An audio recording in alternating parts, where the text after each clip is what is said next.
오늘 함께 읽은 이사야서의 내용과 마태복음의 소금과 빛에 대한 비유인데요. 하도 많이 회자가 되고 또 많이 설교에 인용된 본문이라서 잘 아실 줄 믿습니다. 제 기억에도 아마 그렇게 설교를 여러 번 했던 것으로 알고 있는데요. 소금과 빛에 대해서. 그 사람들은 거꾸로 알고 있어요. 빛과 소금으로. 근데 성경을 읽어보면 빛과 소금이 아니고 소금과 빛이거든요. 그리고 또 아마 이렇게 기억하고 계실 것입니다. 이 설교 또 이 성경 본문을 읽으시면서 또는 이 성경 본문을 바탕으로 설교를 들으셨을 때 우리는 세상에 빛으로 살아야 되겠다. 우리는 세상에 소금으로 살아야 되겠다. 그래서 이 썩어가는 세상에 부패를 방지하고 이 캄캄한 어두운 세상에 빛이 되어서 그런 삶을 삶으로써 하나님께 영광을 드러내야 되겠다. 아마 이렇게 그 설교를 저도 한 기억이 있고 또 그렇게 들었을 것입니다. 왜 그렇게 설교를 이어져 나가냐면 이 우리가 읽은 마태복음 본문에 보니까 거기 이 어구 때문입니다. 착한 행실. 너희 착한 행실을 사람들에게 드러내야 하나님의 영광을 드러내라는 이 구절에 있는 착한 행실. 이 착한 행실이라는 이 어구 때문에 이 말씀의 맥락과 이 말씀이 언급된 배경을 무시한 채 말씀을 전하니까 사실은 예수님이 이 말씀을 왜 했는지 진의와 동떨어진 설교를 할 때가 많았어요. 좀 더 주석을 깊이 들어가 보면 그런 취지를 넘어선 이야기입니다. 소금, 그리고 빛, 그리고 이것이 뒷받침되는 이야기로 우리가 구약의 이사야서 일부분을 읽었는데요. 세상이 도대체 어떻길래 그 세상에 있는 우리를 향해서 하나님이 이렇게 명령해 주실까? 이렇게 명명하실까? 그래서 우리가 세상에 빛으로 살면, 그래서 우리가 세상에 썩지 않는 부패 역할을 하면 우리가 세상에 칭찬받고 건강한 교회라고 멋진 사람들 집단이라고 우리를 향해서 박수를 보낼까요? 그러라고 사실은 설교하잖아요. 그렇게 살라고. 세상이 썩어가는데 기독교만큼 썩는 걸 방지해야 되지 않겠어?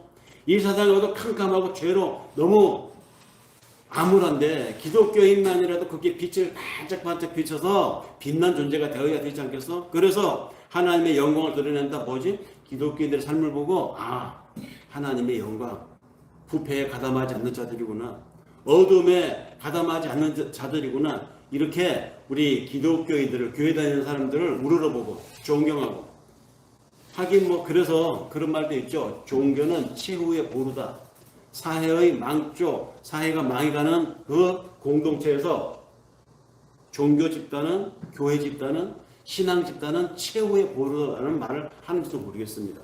그런데 이 얘기는, 예수님의 이 비유는요, 단순히 그런 선한 삶, 착한 행위를 얘기하는 것이 아니더라고요. 주석을 보니까.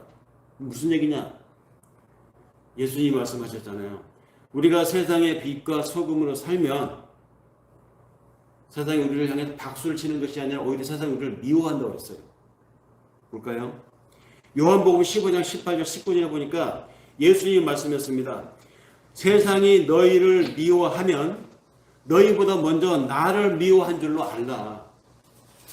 너희가 세상에 속하였으면 세상이 자기 편인 줄 알고 사랑할 것이지만 너희는 세상에 속한 자가 아니요 도리어 세상에서 나의 택함을 받은 자인 까닭에 세상이 너희를 미워할 것이다. 이게 무슨 말입니까? 빛으로 살면, 소금으로 살면 세상에 우리를 향해서 박수치고 건강한 교회라고 저런 교회를 따라야 돼라고 하는 것이 아니라 오히려 핍박을 한다는 것입니다. 아니, 자기들보다 더 의롭게 살고 자기들보다 더 정직하게 살고 자기들보다도 더 공정하게 살면 본받아야 될 거 아닌가? 멋지다고 칭찬을 보내야 되지 않아요? 그런데 세상은 그런 집단에 대해서 그렇게 하지 않는다는 것입니다. 왜? 예수님이 말씀하셨거든요.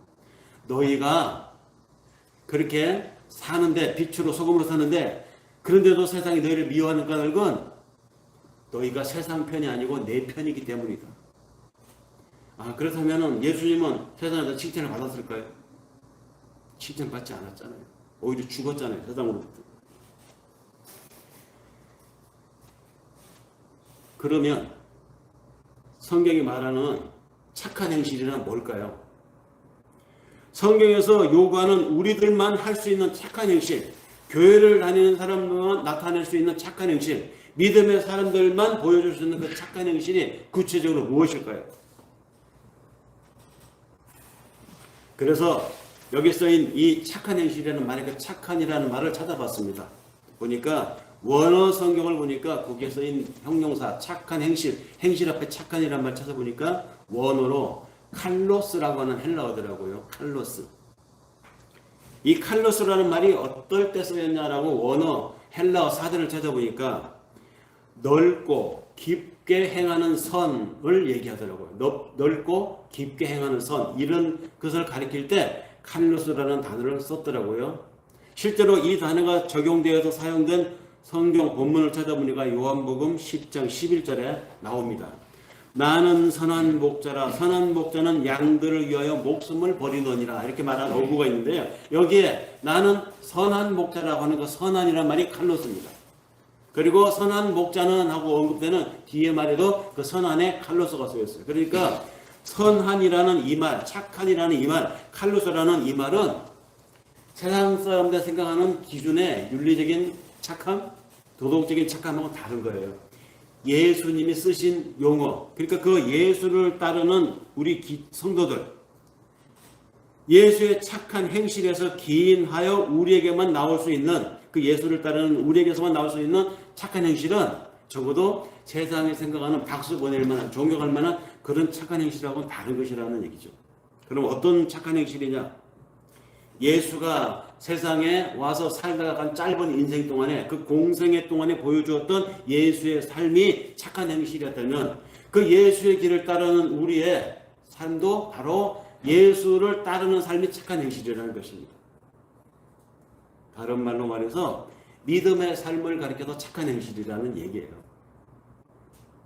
그런데 우리가 이 믿음의 삶을 따르는 것이 착한 행실이라는 성경의 이 본 취지의 말을 본래 전제를 너무 희석시켜서 사람들이 다 박수 보내고 누구나가 다 지지할 만한 이 착한 행실을 생각해왔다는 것이죠. 그래서 교회는 세상의 본이 되어야 된다고 생각했고, 성도는 세상 사람들이 다 썩어도 성도는 적어도 모든 사람들이 존경할 만한 삶을 살아야 된다고 생각했어요.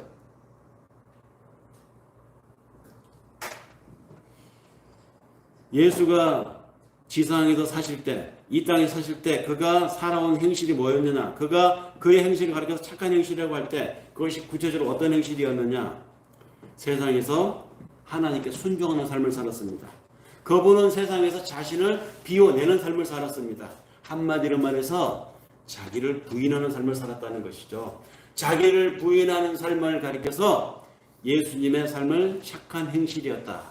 그 예수를 따르는 우리의 삶이 어때야 하는가? 우리를, 나 자신을 부인하는 삶을 살아야 돼. 이거를 가리켜서 착한 행실이라고 합니다. 그것이 십자가의 삶이었고, 그것이 소금으로의 삶이었고, 그것이 빛으로의 삶이었습니다. 바로 그런 삶을 사는 현장에서, 그런 삶을 살다가 죽기까지 한 예수의 그 죽음의 현장, 십자가 현장에서 교회가 탄생했어요. 교회는 세상에 덕을 끼치기 위해서 존재하는 게 아닙니다.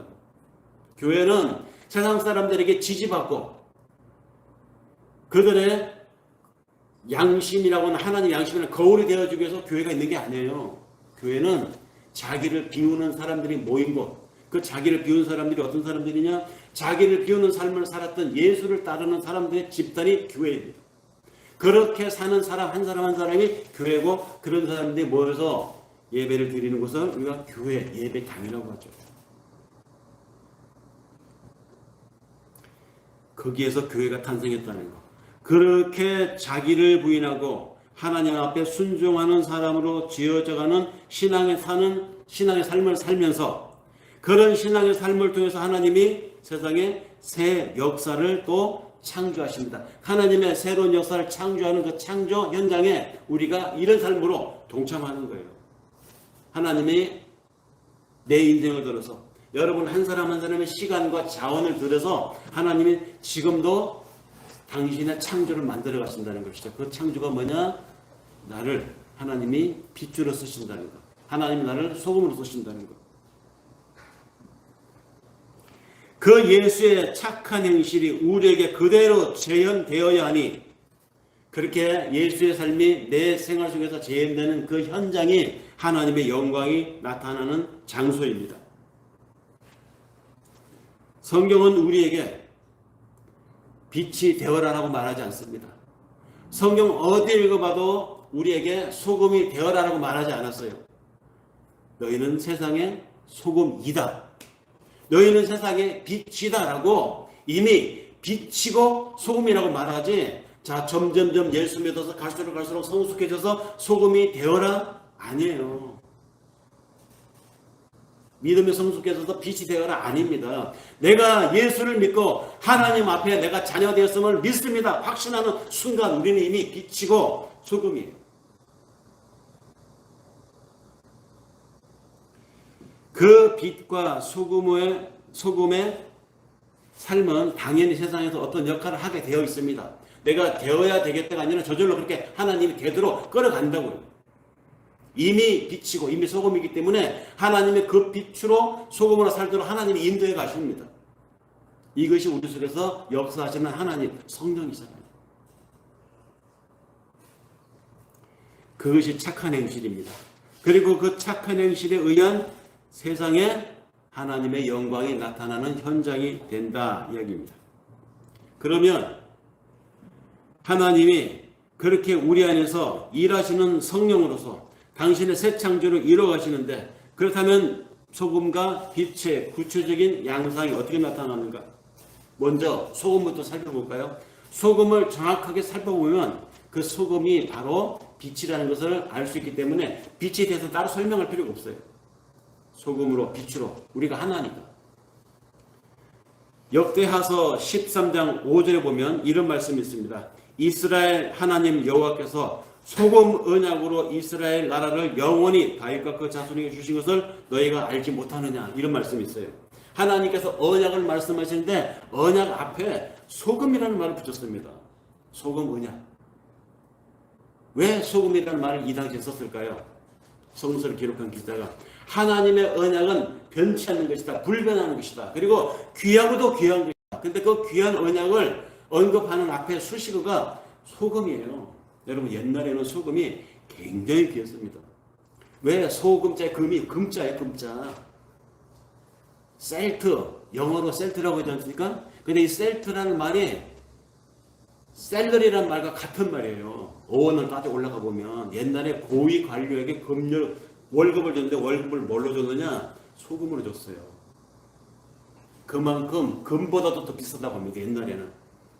모든 음식에 소금이 들어가야 되는데 그 모든 게 들어가는 소금이 너무너무 귀해서 지금은 뭐 염전을 개발하고 바닷물 모아서 이렇게 쓸어내고 말리는 것으로 소금을 얻지 않습니까? 근데 옛날에는 소금을 그렇게 구하지 못했어요. 만들지 못했습니다. 만들 줄 몰랐으니까. 그래서 산에서, 광산에서 이 암염, 소금, 광산 같은 게 발견되면 그건 금광이었어요. 그렇게 구한 그 암염, 소금이 얼마나 귀했는지 옛날에는 고위 관료에게 그 소금을 월급으로 줬다는 말이죠. 그래서 소금이라는 말에서 샐러리, 월급이라는 말이 나온 거예요. 소금과 같은 어원을 가지고 있습니다.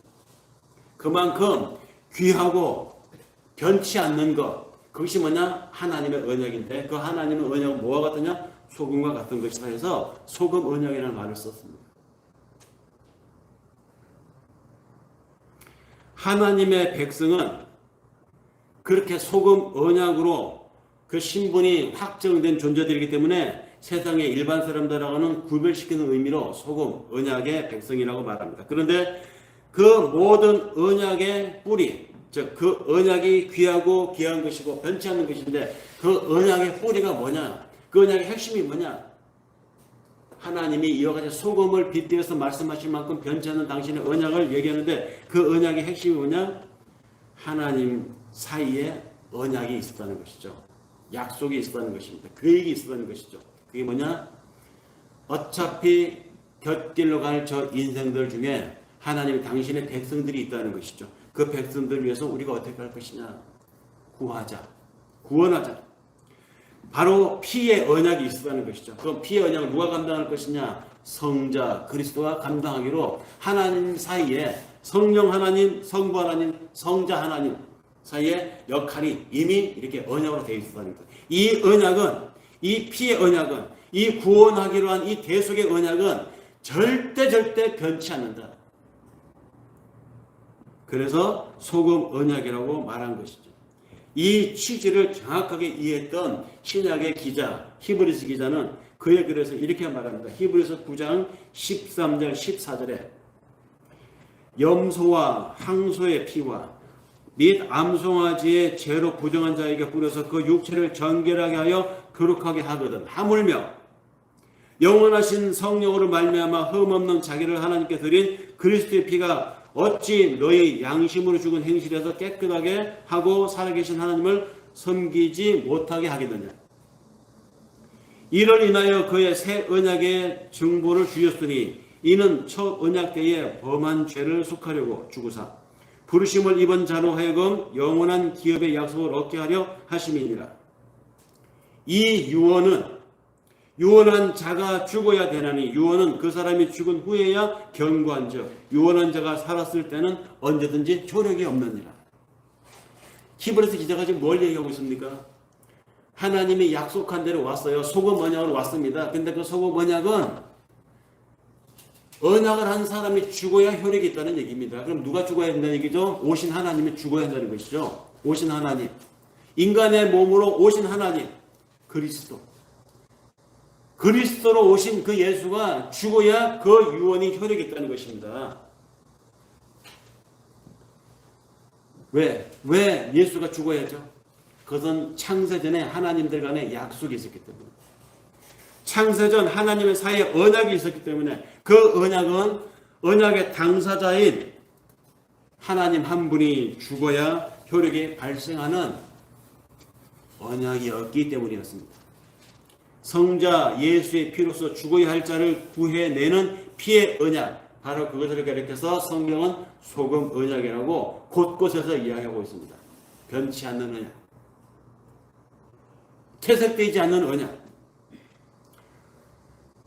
그래서 소금이 성경 곳곳에서 이런 의미를 상징하기 때문에 여러 곳에서 소금의 의미를 상징하여 쓰인 곳이 많습니다. 먼저 하나 보면은 소금은 죽음의 물이 생명의 물로 바뀌는 것에 이 소금이 쓰인 것을 우리가 볼 수 있습니다. 어디냐면은 열왕기 하에서 볼 수 있습니다. 열왕기 하 2장 19절에서 21절에 보면요, 이런 이야기가 나옵니다. 그 성에 사는 사람들이 엘리사에게 고하되 우리 주께서 보시는 바와 같이 이 성읍 터는 참 아름답지만 물이 좋지 않아서 토산이 익지 못하고 떨어지나이다. 그러니까 엘리사가 말합니다. 새 그릇에 소금을 담아서 나한테 가져오라. 그래서 사람들이 그릇에다 소금을 담아가지고 엘리사에게 가져왔죠. 그러니까 엘리사가 그 담아온 소금을 가지고 그 물이 있는 곳으로 갑니다. 그래서 물의 근원에다가 소금을 가운데로 던지고 뿌리면서 말합니다.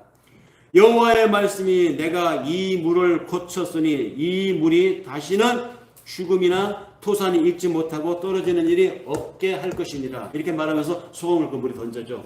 그때부터 이후로 그 물이 적셔지는 땅에 과일이 익지 못하고 떨어지는 일이 없게 되었다는 것입니다. 죽은 물이 살아있는 물이 되었다는 거예요. 이런 얘기를 여기 왜 기록해 놓았을까요? 소금 언약을 얘기하는 것입니다. 그뿐만 아니라 소금은 일반적인 사람 가운데 하나님의 백성, 일반적인 사물 가운데 하나님께 쓰이는 사물, 즉 구분하는 것에도 소금을 썼습니다. 이스라엘 사람들이 하나님께 제사를 여러 가지 종류로 드리죠. 화제로, 소제로, 번제로, 요제로 막 드리지 않습니까? 그 중에 소제로 드리는 제사가 있었습니다. 그 소제로 드리는 제사에 반드시 소금을 치라는 명령이 나옵니다. 레위기서 2장 13절. 네 모든 소제물에 소금을 치라. 네 하나님의 언약의 소금을 네 소제에 빼지 못할지니 네 모든 예물에 소금을 드릴지니라. 하나님께 드리는 귀한 예배에 소금을 언급하고 있습니다. 그렇게 하나님의 나라에 들어온 이들에게 그 거룩한 구별의 의미로 소금을 쳤다는 것이죠. 오늘날 우리에게는 어떤 소금이 쳐지는 것일까요? 우리에게는 어떤 소금이 쳐지느냐? 그것을 모형으로 풀어서 예수님이 말씀하신 내용이 있습니다. 예수님이 이렇게 말씀하셨습니다. 요한복음 6장 32절에 35절에 내가 진실로 진실로 너에게 이르노니 하늘에서 내린 떡은 모세가 준 것이 아니라 오직 내 아버지가 하늘에서 내린 참떡을 너희에게 주시나니 하나님의 떡은 하늘에서 내려 세상에 생명을 주는 것입니다. 죽은 물을 생명의 물로 바꾼 소금, 그 소금을 예수님이 지금 당신을 가리켜서 말하는 거예요. 내가 하늘에서 내려온 떡이다. 내가 너희들을 살리기 위해서 하나님의 보낸 너희들의 하늘에서 내려온 떡이다. 예수 당신을 가리켜서 지금 소금이라고 말하고 있는 것입니다. 죽음에서 생명으로 옮기는 떡을 당신을 가리켜서 이렇게 모형화해서 말씀하신 것이죠.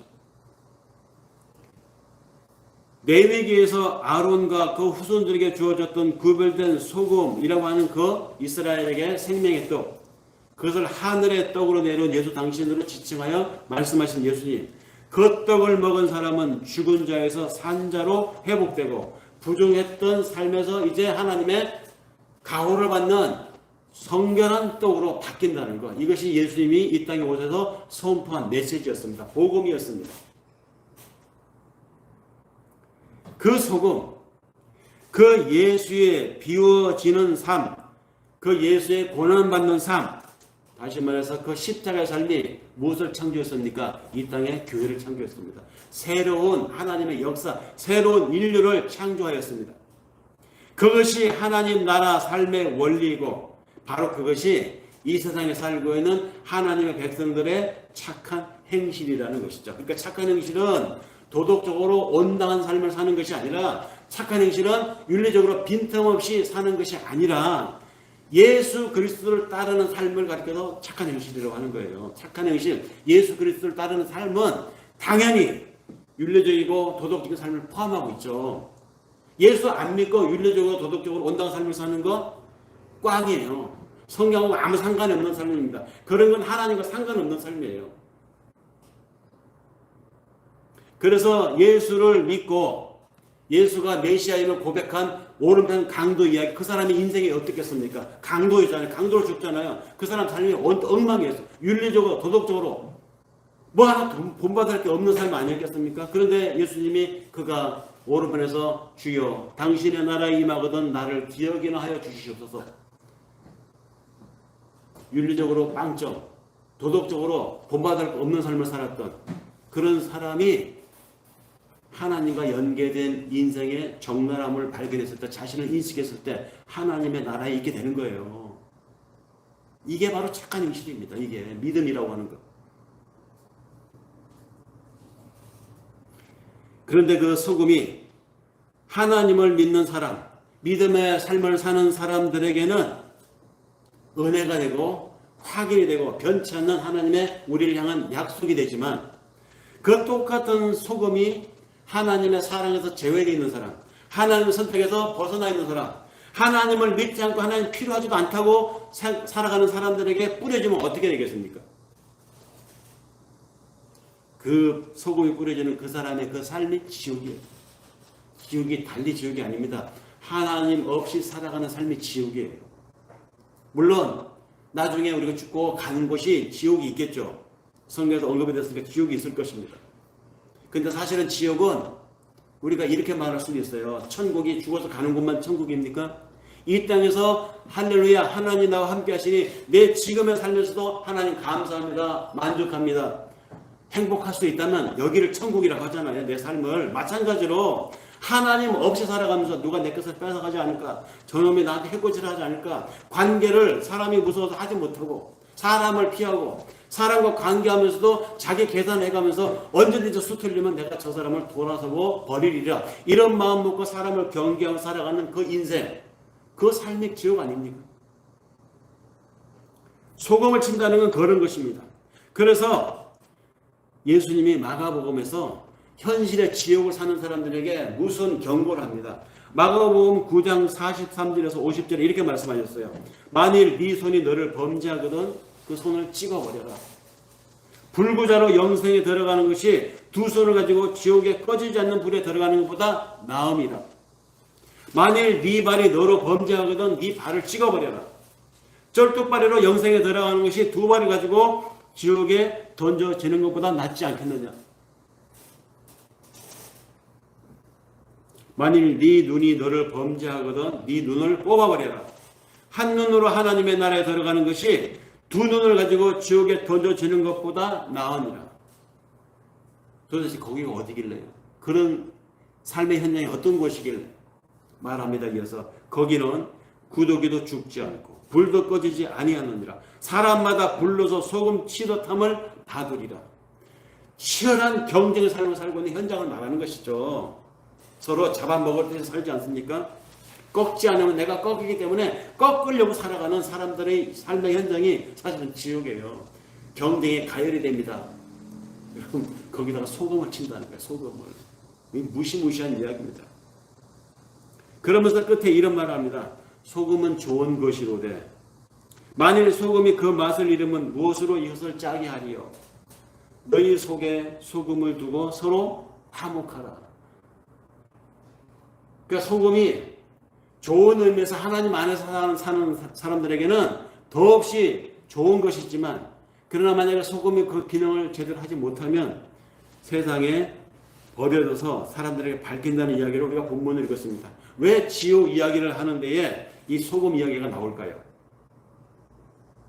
하나님의 언약 체결로 다시 말해서 하나님의 이 인간 삶에 들어와서 우리를 구원하시는 역사 드라마 십자가 사건 이후로 인류는 딱 둘로 나뉘게 되죠. 하나님을 믿고 십자가 삶을 따르겠다 하는 부류와 그 십자가 사건을 부인하고 하나님이 인간을 몸으로 이 땅에 우리를 구원하기 위해서 왔다고 하는 이 시나리오, 이 성경 자체를 부인하는 사람들. 하나님을 믿지 않는 사람과 하나님을 믿는 사람 딱 두 부류로 나뉘게 됩니다. 은혜의 소금이 발려진 자들은 자기 죄가 발각될 때마다 자기 한계를 느끼고 하나님의 은혜를 찾게 되는 것이죠. 그래서 대신하여 내 제물이 되어 죽은 예수 그리스도의 피의 언약을 생각을 해서 그 소금 언약에 기대어서 하나님의 심판을 피할 수가 있습니다. 면할 수가 있습니다. 반면에 자기가 여전히 주인공이고 자기의 자존을 추구하기 위해서 사람들 앞에 엄격하게 자기 율법을 지키고 자기 계율을 지키면서 인간적으로 세상을 보고 역사를 보고 가치관을 가지고 살아가는 사람들, 이런 사람들은 은혜가 불편해요. 내가 완벽하게 살고 있는데 무슨 나한테 은혜가 필요하다는 것이야. 내가 이미 하나님처럼 내가 알아서 다 하는데 나한테 은혜 따위 이런 얘기 하지 마. 그건 약한 자들의 논리를 나한테 갖다 주지 말라고. 은혜, 십자가 계속 불편한 이야기입니다. 그런 사람들이 소금을 쳐지는 사람들입니다. 그런 자들에게 예수의 피와 십자가는 오히려 저주의 소금, 즉 불소금이 되는 것이죠. 마가복음 이 9장에 이 이야기가 불에 소금 치듯 하리라 하는 이 얘기가 어디서 나온 얘기입니까? 그 앞에 보면 제자들이 서로 누가 큰 자인가 다투는 이야기가 나와요. 그 얘기를 하면서 예수님이 이 얘기하셨어요. 제자들이 뭘 다퉜습니까? 누가 예수님으로부터 더 높은 신임을 받느냐? 예수님의 나라, 즉 하나님의 나라, 세속적인 나라가 이루어지면 거기서 누가 자유정이 되고 누가 우유정이고 네가 더 잘해야 돼, 내가 더 잘해야 돼. 서로 키재기를 하고 있었습니다. 그리고 거기에 부모들까지 막 동원되죠. 예수를 따로 찾아와서 어떤 부모가 내 자식을 당신의 나라가 임하면 좌측에 좌유정에 앉게 해주세요. 뭐 이런 개인적인 부탁도 하지 않습니까? 그야말로 세상 사람들이 살아가는 모양 그대로를 가지고 하나님의 나라를 재단하고 진리를 판단하고 하고 있었어요. 그런 그들에게 예수님이 이 얘기를 한 것입니다. 그런 삶이 어떤 삶이겠습니까? 지옥의 삶이죠. 지옥의 삶을 사는 사람들에게는 더 지옥적인 삶을 살도록 하나님의 소금을 친다는 것이죠. 그럴 때 그들에게 뿌려지는 소금은 불소금이 되는 것입니다. 그러나 우리 하나님의 공동체 안에, 믿음의 공동체 안에 들어온 사람들, 천국 삶을 지향하는 사람들, 십자가 삶을 사는 사람들은 소금은 안에 들어있는 사람들이기 때문에 이기려고 싸우질 않아요. 이기려고 왜 싸웁니까? 성공하려고 다른 사람을 짓밟지 않습니다. 그렇기 때문에 경쟁을 하지 않아요. 오히려 그보다는 상생의 길을 찾죠. 그래서 소금 이야기하면서 끝에 지옥 얘기를 하면서 마지막에 너희가 소금을 두고 화목을 도모하라고 얘기하는 것입니다. 연대하려고 하고 살펴주려고 하고 오히려 저 상대가 더 갖고자 하면은 그게 그래서 그 사람이 행복하다면 내어줄 수 있는 여유를 가진 사람들이 소금 언약 안에 사는 사람들입니다.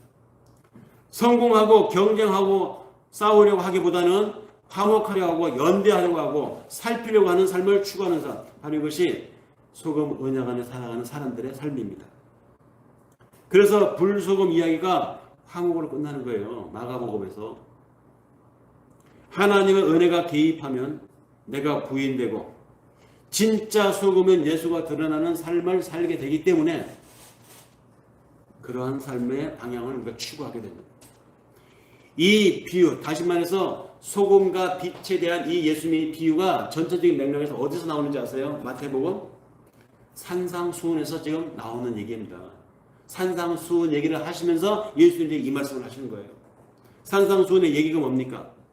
산상수훈의 얘기는 엉뚱한 하나님의 나라를 구하는 자들에게 진짜 하나님의 나라를 설파하는 얘기잖아요. 자기들이 생각하고 자기들이 바라는 방식으로 하나님의 나라가 임하기를 원하는 그들에게 너희가 생각하는 거 하나님의 나라는 그런 거 아니야. 진짜 하나님의 나라는 이러한 것이라고 얘기해주고 주님이 썰을 그들에게 새로운 가치관을 풀어서 얘기해주는 얘기가 산상수훈 이야기입니다. 그 산상수훈 얘기를 보면 뭐가 나와 있습니까? 마음이 청결한 자, 의를 위하여 핍박받는 자, 심령이 가난하고 애통하는 자, 의에 줄이고 목마른 자, 국률이 여기는 자, 예수 때문에 욕먹는 자, 이런 사람들이 살아가는 삶이 천국 복을 받은 사람들이다 이 얘기하잖아요. 그렇게 설명하신데 예수님이 못 박듯이 꽝 도장을 찍는 얘기가 나오는 게 뭐냐면 너희도 그와 같이 세상에 빛이고 세상에 소금이니 그렇게 살라 이 얘기입니다. 소금이 되어라 빛이 되어라가 아니에요. 너희가 바로 그 소금이고 너희가 바로 그 빛이다. 그렇게 살라. 어떻게 살라? 산상수훈 얘기대로 살라.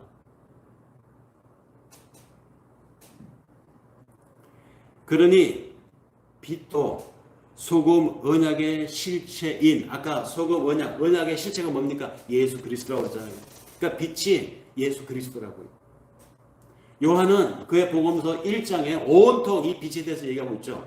태초에 빛이 계셨는데, 태초에 말씀이 계셨는데, 태초에 있었던 이 말씀이 빛으로 이 땅에 왔는데 세상이 온통 어둡더라. 그 얘기를 하고 있잖아요. 예수 그리스도의 출현을 요한은 빛으로 묘사해서 지금 설명하고 있습니다.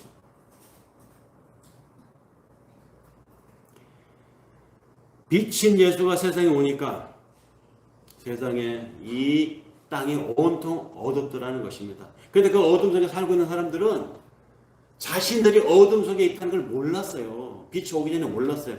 빛이 와서 환하게 비춰보니까 나는 괜찮게 살고 있는 줄 알았는데, 그래도 나는 존경받고 사는 성공한 인생인 줄 알았는데, 그래도 나는 하나님 앞에 이만큼 다른 사람보다는 다른 사람이 못하는 것을 나는 이만큼 해서 하나님 앞에 인정받고 살고 있는 줄 알았는데, 깜깜할 때는 다들 그렇게 서로가 이심전심 그렇게 생각하고 살았어요. 근데 빛이 와서 비치니까 웬걸 괜찮은 줄 알았는데 엉망이었어요. 세상에 괜찮은 사람이 하나도 없는 것입니다. 어둠에 빛이 비치니까 온 세상이 다 그 죄악성이 드러나 있다는 것이죠. 그에게 빛입니다. 그게.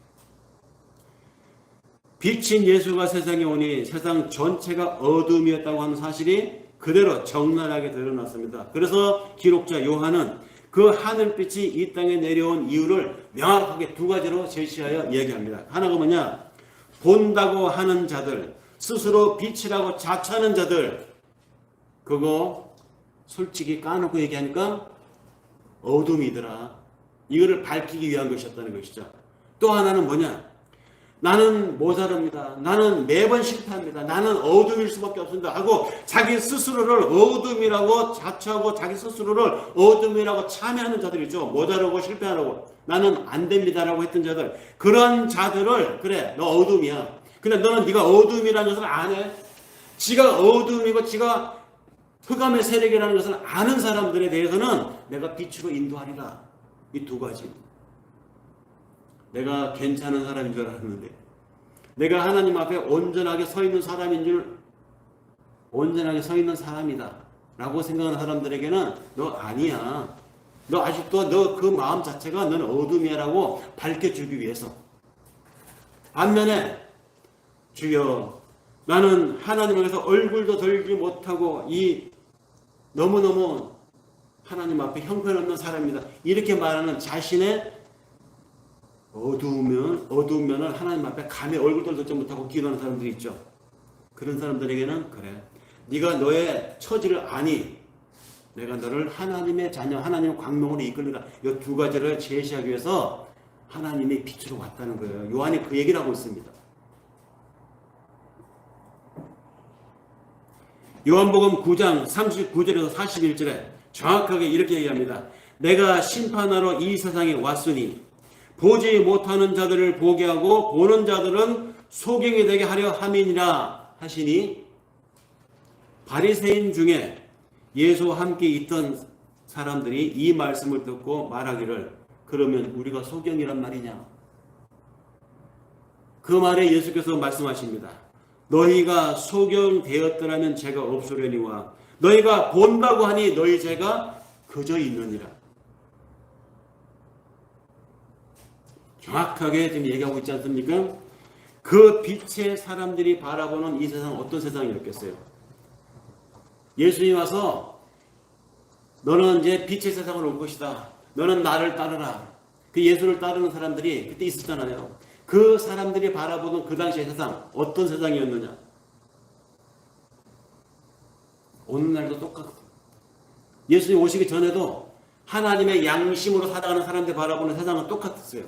예수님 오시기 전에 세상 사람들이 살아가는 방식이나 예수님 와서 예수에게 믿음이라는 것을 알고 예수를 따르던 사람들이 바라보는 그 세상이나 오늘날 교회를 다니고 믿음을 가지고 살아가는 우리가 바라보는 이 세상이나 세상은 똑같아요. 이사야 예언자가 이사야서 59장 9절 10절에서 말하잖아요. 공평이 우리에게서 멀고 의가 우리에게서 미치지 못한즉 우리가 빛을 바라나 어두움뿐이요 밝은 것을 바라나 깜깜한 가운데 행함으로 우리가 소경같이 담을 더듬으며 눈 없는 자같이 두루 더듬으며 낮에도 항원대같이 넘어지나니 우리는 강정한 자 중에서도 죽은 자 같은지라. 세상에서 희망을 볼 수 없다는 것입니다. 이것이 하나님의 은혜를 떠나서 살고 있는 이 세상의 실체입니다. 그래서 우리가 하나님의 빛으로 살면 하나님의 소금으로 이 세상을 살면 세상이 그래서 우리에게 박수를 쳐주는 것이 아니고 오히려 핍박을 한다고요. 핍박할 수밖에 없어요. 왜? 자기들 방식으로 살고 싶은데 저 잘난 것이 자기들의 이 실체를 드러내거든요. 우리가 하나님의 자녀로 제대로 살면 그들의 부조리함과 그들의 무질서함이 그냥 드러납니다. 그 들키는 게 싫은 거예요. 그렇게 세상을 살아왔어요. 그렇게 세상은 항상 빛을 따르는 삶이 아니라 빛을 끌려가는 방식으로 살아왔습니다. 세상은 항상 고래로부터 지금까지 소금을 짓밟는 방식으로 자기들의 부패를 감추면서 살아왔어요. 지금도 그렇게 살고 있습니다. 지금도 어떤 의로운 목사가 권력자에 있는 사람들에게 치부를 막 드러내잖아요. 뭐 백이 어떻고 뭐 디올이 어떻고 드러내죠. 근데 그 사람은 어떻게 취급하고 있습니까? 무슨 가택 친일죄니 무슨 경범죄 온갖 죄를 다 뒤집어 써가지고 지금 집어넣으려고 오라 가라 검찰에 수사받게 하고 경찰에 와라 조사받게 하고 하지 않습니까? 그 목사가 무슨 대단한 일을 하겠다고 까발린 겁니까? 너무너무 보다 못해 자기가 아는 진실을 말한 거예요. 하나님 앞에 양심을 가지고. 그런데 그런 사람을 가리켜서 세상에 박수를 치는 사람도 있지만 저는 매우 쳐라. 네 죄를 네가 알렸다 하고 잡아다가 막 족칩니다. 이게 세상이에요. 그래서 예수께서 우리에게 너희는 세상의 소금이다. 너희는 세상의 빛이다 라고 말한 것입니다.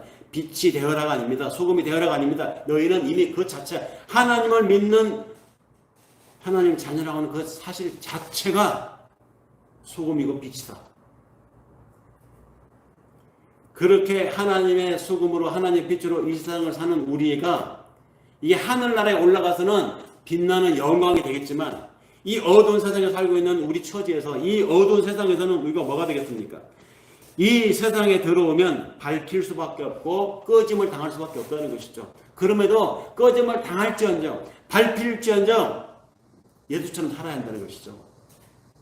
그래서 예수처럼 살아서 죽으면 그 죽는 그 현장이 교회가 탄생하는 하나님의 역사가 일어나는 것처럼 우리가 그렇다고 목숨 내고 한가하여 신나를 뿌리고 자살하라는 얘기가 아니에요. 삶으로 보이라는 것입니다. 삶으로. 그리고 얼마나 불이익이 오겠습니까? 네, 불이 마땅히 옵니다. 그것이 예수의 삶이었고 예수가 산상수훈에 사신 말씀의 내용이 그 내용이었습니다. 우리가 그런 삶을 살라는 것이죠. 빛으로, 소금으로. 그런데 감당할 수 없을 것 같죠? 겁나죠? 내가 한다고 생각하니까 겁나는 거예요. 내가 해보려고 하니까 핍박이 두려운 것입니다. 내가 하는 게 아니고 우리 속에는 이미 예수 그리스도의 영이 성령으로 들어와 있어요. 성령이 우리를 그렇게 만들어 갑니다. 베드로가 죽기 전에 어떻습니까? 자기 혈기를 가지고 내가 주님을 위해서 아무도 주님을 못 잡아가게 내가 그냥 칼로 그냥 오면 다 치겠습니다. 주님을 내가 구하겠습니다 했죠. 그래서 실제로 베드로가 그러잖아요. 예수를 잡으러 온 사람 중에 누구 하나를 갖다가 귀를 자르지 않았습니까? 그렇게 인간의 힘으로 자기의 의분을 가지고 할 수 있다고 생각하는 베드로가 어떻게 그랬습니까? 예수가 잡혀가니까 두려워가지고 여종 앞에서 예수를 3번이나 부인하잖아요. 그게 인간이에요. 그게 우리입니다. 우리는 할 수 없어요. 우리가 뭐라고 하겠습니까? 베드로 그 현장에 내가 좀 나는 뭐 5번, 100번, 300번 부인했을 것 같아요. 그게 우리예요. 그런데 그런 베드로를 나중에 어떻게 합니까? 예수님이 다시 나타나서 성령이 들어가게 되면 너를 이전까지는 네가 네 마음대로 가고 싶은 대로 가고 네가 하고 싶은 대로 칼을 빼들고 했지만 이제는 네가 성령이 들어오게 되면 보여서 성령이 오게 되면 네가 원치 않는 곳으로 하나님이 너를 띠떼우고 이끌고 가리라 그랬잖아요. 정말로 베드로가 그렇게 살았는데 나중에 순교를 하잖아요. 즐겁게 순교했어요. 칼이 무섭지 않다. 로마 안 무섭다. 불구덩이 무섭지 않다. 자기가 그런 곳을 가고 싶은 사람이 어디 있어요. 근데 베드로 원치 않는 곳으로 당당하게 끌려갔습니다. 전설에 의하면 십자가에 매달려서 베드로가 죽었다고 하는데 베드로는 우리 주님께서 십자가에 온전히 달려 죽으셨는데 나 같은 것이 어떻게 주님과 같은 모양으로 죽겠느냐. 자기는 거꾸로 매달려달라. 거꾸로 매달려서 죽었다고 하는 전설이 있죠. 어디까지가 사실인지 모르겠지만 요는 원치 않는 곳으로 띠띠워서 끌고 가는 분이 누구냐? 성령 하나님이라는 거예요. 우리의 삶을 하나님 그렇게 끌어간다는 것입니다. 소금으로 살게 할 능력을, 빛으로 살게 할 능력을 하나님 우리에게 한 주간 동안 그 역사하시는 것을 우리 한번 경험해 봅시다. 내가